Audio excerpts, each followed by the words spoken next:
एक बहुत बड़ा मुद्दा है। अब मैं सीधे आते हुए जेडीयू दीपक सिंह जी आपके पास आते हुए, पलायन एक बहुत बड़ा मुद्दा है। देखिए, एक दौर में जब आप लोग बिहार में जंगल राज की बात कहते थे, उस समय भी बहुत बड़ी तादाद में यहां से लोगों का पलायन हुआ, लेकिन आज की स्थिति क्या सुधरी है? मजदूरों का मतलब गरीब लोगों का जितनी बड़ी तादाद में पलायन होता है, आप लोगों ने क्या किया है? उसके लिए स्वरोजगार योजना चल रही है, जिसके तहत 10-10 हज़ार रुपया जो अकाउंट में गया है, स्वरोजगार योजना के लिए गया है। और रोजगार की बात रही तो अभी मुख्यमंत्री जी ने बहुत सारे टीचरों की बहाली की है, बहुत सारा नौकरी लोगों को मिला है बिहार सरकार में। तेजस्वी यादव कहते हैं नकल कर रहे हैं हमारे घोषणा पत्र की। तेजस्वी यादव तो बोल रहे हैं कि मेरा सरकार आएगा तो हर प्रत्येक घर में सरकारी नौकरी दूंगा। तो इस झांसे में बिहार का युवा नहीं आने वाले हैं। वो खुद बेरोजगार है, वो रोजगारी खोज रहे हैं, तो उनको रोजगार, बेरोजगार से रोजगार भी बिहार के युवा नहीं बनाएगा उनको। तेजस्वी ही बेरोजगार, बिल्कुल बेरोजगार है वो, नेता विपक्ष है वो। बिल्कुल बेरोजगार है वो, खुद ढूंढ रहे हैं, मुख्यमंत्री बनने के सपना देख रहे हैं। और तो ये सपना उनका कभी पूरा नहीं होगा कभी भी इनका। ये 25 से 30 फिर से नीतीश, 25 से 30 फिर से नीतीश, वो बार बार बता रहे हैं कि वो सपना देख रहे हैं मुख्यमंत्री बनने का, ये पूरा नहीं होगा। ये जननायक लोकनायक जयप्रकाश जी की धरती है। उन्होंने उस समय संपूर्ण क्रांति में कहा था, सिंहासन खाली करो जनता आती है।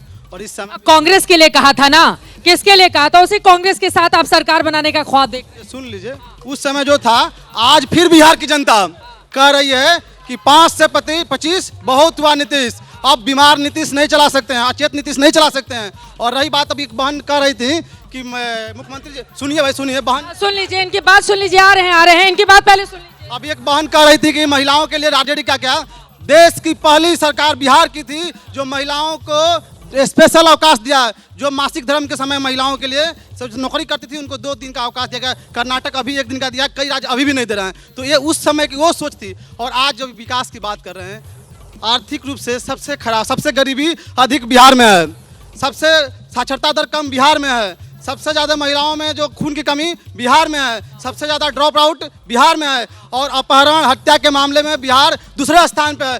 हर महीने 250 हत्याएं हो रही हैं।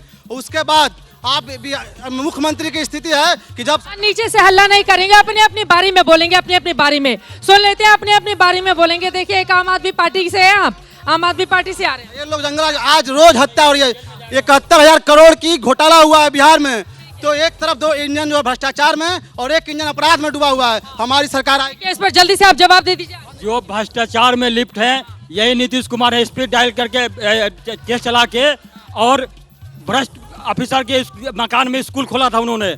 तो यहाँ जो अपराध करेगा वो जेल जाएगा, यहाँ जो अपराध करेगा वो सीएम हाउस नहीं जाएगा। इनके काल में सीएम हाउस जब जाता था। बार बार इस बात को याद दिलाते हैं कि सीएम हाउस में बैठकर अपराधियों को संरक्षण दिया जाता था। नीतीश सरकार में अगर कोई अपराधी है तो उसकी जगह सीधे जेल में है। आज यहाँ जो लॉ एंड ऑर्डर की स्थिति है, मैं समझता हूँ कि यहाँ के इस अनुमंडल के या जिले के पदाधिकारी जो भी होंगे, डीएम एसपी, अनुमंडल पदाधिकारी, अगर किसी का भी नीचे से नहीं बोलेंगे, इनको बोलने दीजिए। अगर किसी को भी बिना यहाँ पैसा दिए हुए अगर यहाँ इनकी पोस्टिंग होती हो तो आप पूछिए। मैं एक बात बताना चाहता हूँ, छपरा खासकर एक ज़्यादा पॉलिटिकल अवेयर जगह है।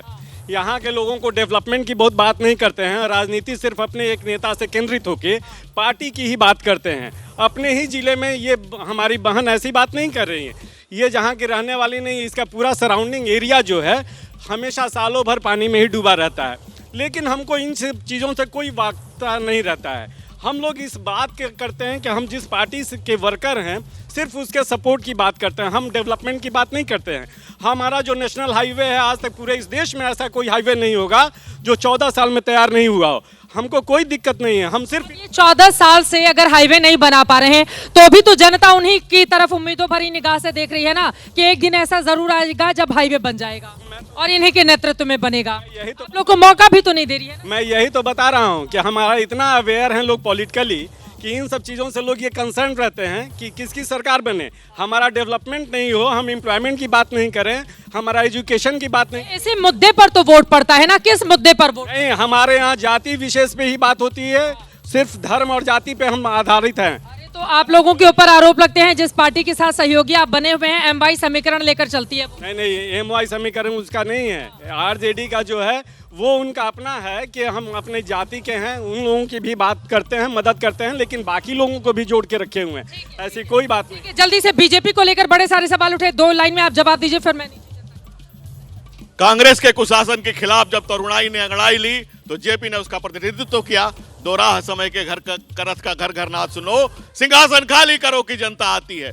जेपी के चेले लालू और कांग्रेस की गोद में खेले लालू। ये कैसा? सत्ता के लिए कितना बड़ा समझौता किया लालू ने, और सत्ता के लिए क्या क्या नहीं किया। मीसा जिसने बेटी का नाम रखा हो, और 10-15 सालों में लालू राबड़ी के 118 नरसंहार, 5695 अपहरण और दुष्कर्मों की संख्या गिनाए तो न रानी सुरक्षित न मेहतरानी सुरक्षित। बीबी चंपा विश्वास IAS दलित, उनकी पत्नी का और उनकी नौकरानी का सालों साल बलात्कार होता रहा।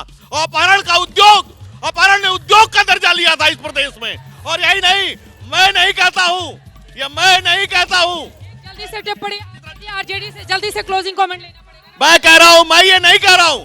ये साधु यादव, सुभाष यादव, लालू जी के साले रबड़ी जी के भाई कहते हैं कि जो अपहरण होता था उसका फिरौती तय होता था। मैं आरजेडी से जल्दी से जवाब ले लेती हूँ, क्लोजिंग कमेंट। अभी विकास की बात कर रहे थे, सड़क की।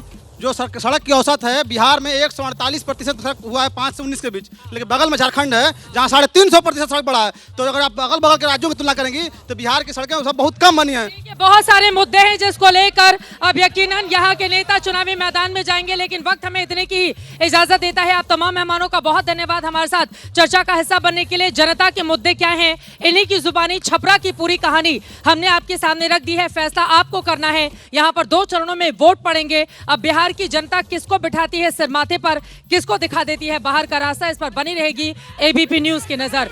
अभी के लिए कौन बनेगा मुख्यमंत्री में दीजिए इजाजत। देश और दुनिया की तमाम खबरों के लिए आप देखते रहिए एबीपी न्यूज।